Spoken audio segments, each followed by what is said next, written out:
Does this sound like a King of Kings and Lord of Lords? Psalms 22. Does this sound like a man who is to lead Israel out of Roman occupation? Verse 6. But I am a worm. But I am a worm. And no man.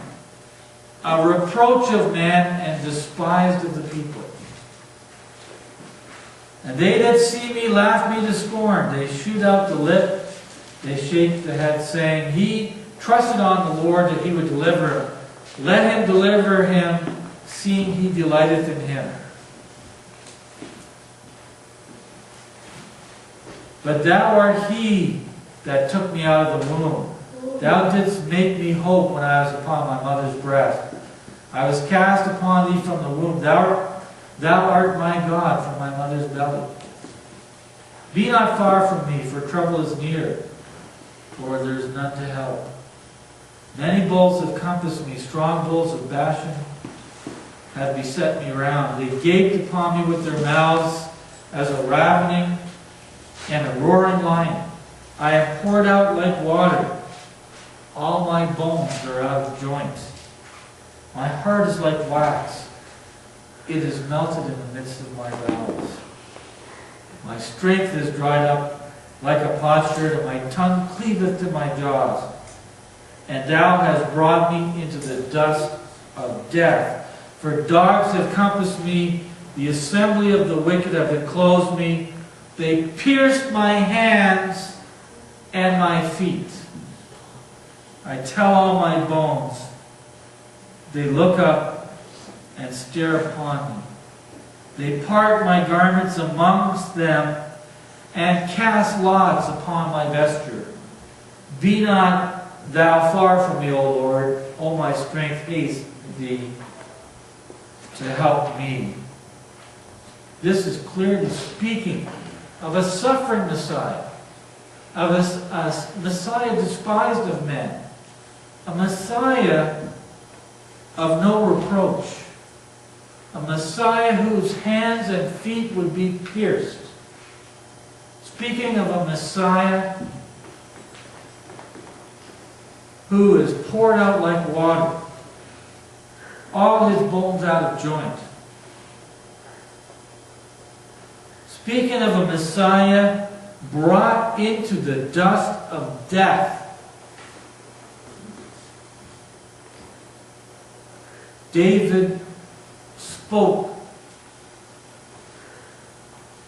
1,000 years before Jesus walked on this earth about this man who God would send to fulfill these verses.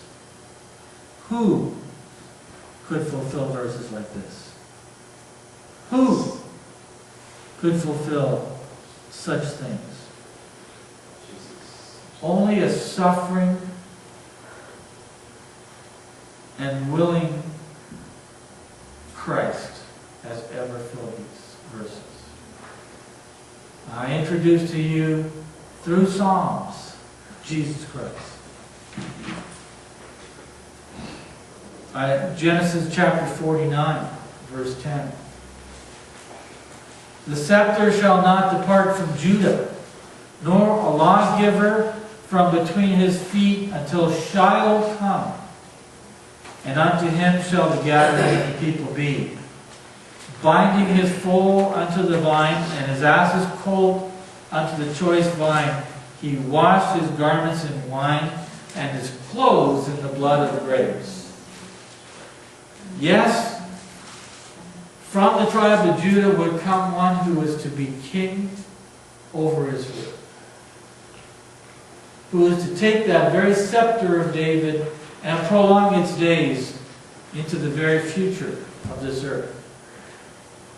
And yet before he fulfilled verse 10, he would fulfill verse 11.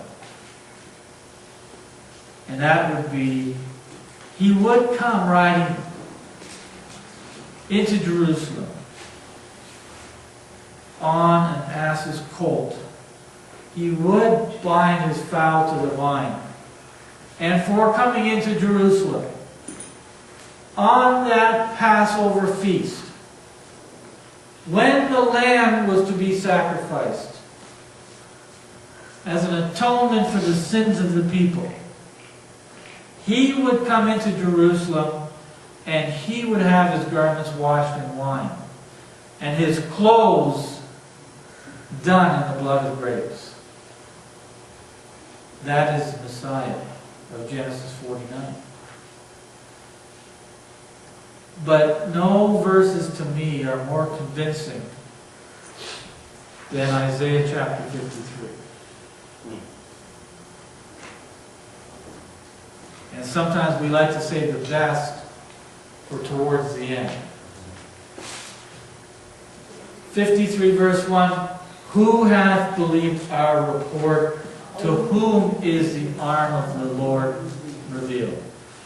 For he shall grow up before him as a tender plant, and as a root out of a dry ground. He hath no form nor comeliness, and when we shall see him, there is no beauty that we should desire. See there again, how he was despised, rejected of men. That's right.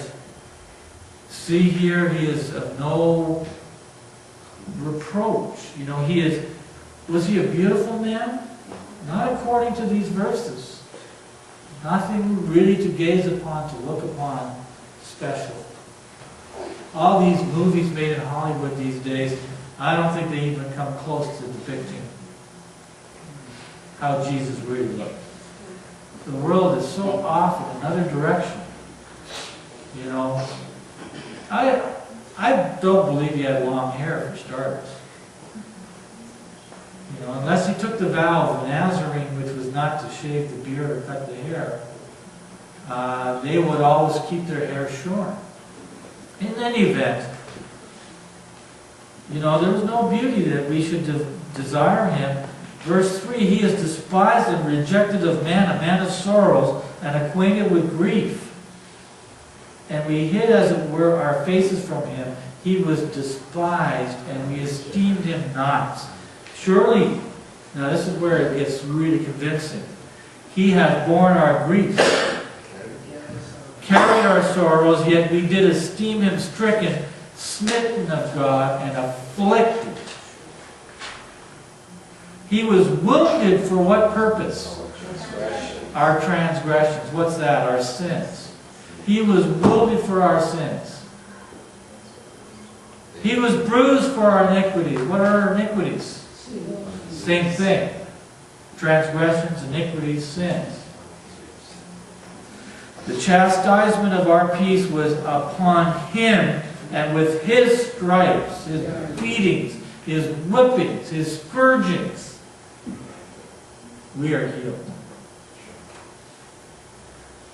All we like sheep have gone astray. We have turned every one to his own way, and the Lord had laid on him the iniquity of us all. He was oppressed and he was afflicted, yet he opened not his mouth. He never testified in his own defense. Who do you say you are? Pontius Pilate would ask him. Are you the Son of God? This kind of question. Did he defend himself? No. Like a lamb on the Passover, dumb to the slaughter, fulfilling that Paschal foreshadow in the feast, pointing to Jesus. That feast being fulfilled on that very day, he went and died for us.